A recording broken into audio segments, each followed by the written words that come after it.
ৰূপালী জয়ন্তী বৰ্ষত এক স্বৰ্ণীল অধ্যায়।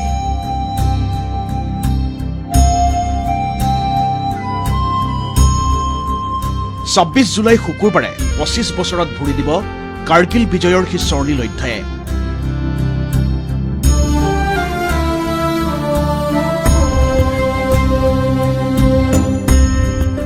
আৰু এখেত কৰ্ণেল বেদ প্ৰকাশ মলিক। ১৯৯৯ চনৰ মে'ৰ পৰা জুলাইলৈ হোৱা কাৰ্গিল যুদ্ধৰ সময়ত এখেত আছিল ভাৰতবৰ্ষৰ প্ৰতিৰক্ষা প্ৰধান। কাৰ্গিল বিজয়ৰ ৰূপালী জয়ন্তী বৰ্ষ আৰম্ভ হোৱাৰ ঠিক প্ৰাক মুহূৰ্তত উপস্থিত হৈছেহি ২৫ বছৰ আগৰ সেই যুদ্ধভূমিত। সগৌৰৱে স্মৰণ কৰিছে ২৫ বছৰ আগৰ সেই সময়ছোৱা।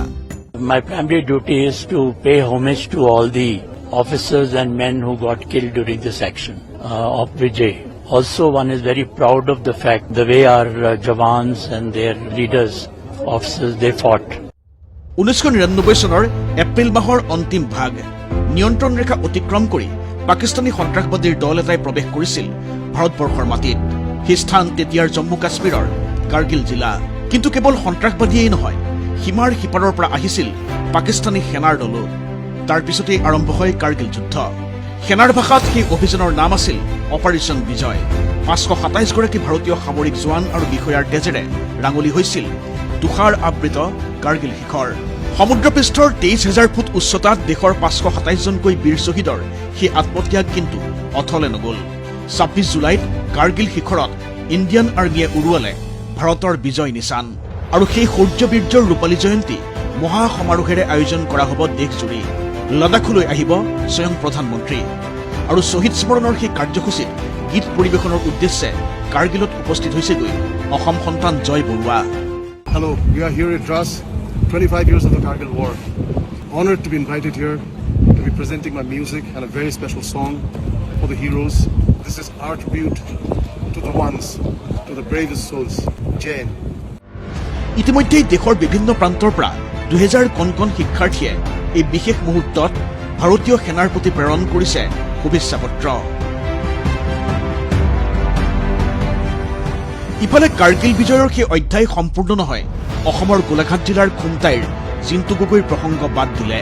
কেপ্টেইন জিন্তু গগৈয়ে কাৰ্গিলত শ্বহীদ বৰণ কৰিছিল ৯৯ ৩০ জুনৰ দিনা।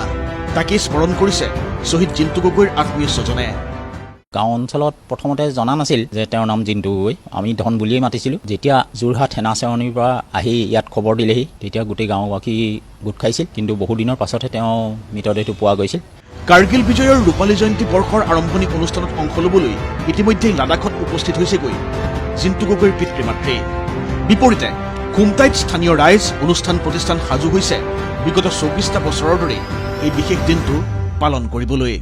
২৫টা বৰ্ষ ইতিমধ্যে কাৰ্গিল জয় কৰা হৈ গৈছে। খুমটাই জাচিংফা লেখিকা সমাৰোহ সমিতিয়ে এই কাৰ্গিল বিজয় দিৱস প্ৰতি বৰ্ষৰে উদযাপন কৰি আহিছোঁ। এইবাৰো আমি কাৰ্গিল বিজয় দিৱস উদযাপন কৰিবলৈ লৈছোঁ। উল্লেখযোগ্য যে শুকুৰবাৰে লাডাখত কাৰ্গিল বিজয়ৰ ৰূপালী জয়ন্তী অনুষ্ঠানত প্ৰধানমন্ত্ৰীৰ লগতে প্ৰতিৰক্ষা মন্ত্ৰী ৰাজনাথ সিঙো উপস্থিত থকাৰ কথা। গোলাঘাটৰ পৰা সাৰংগ তামুলীৰ সহযোগত নিউজ ডেস্ক ND24।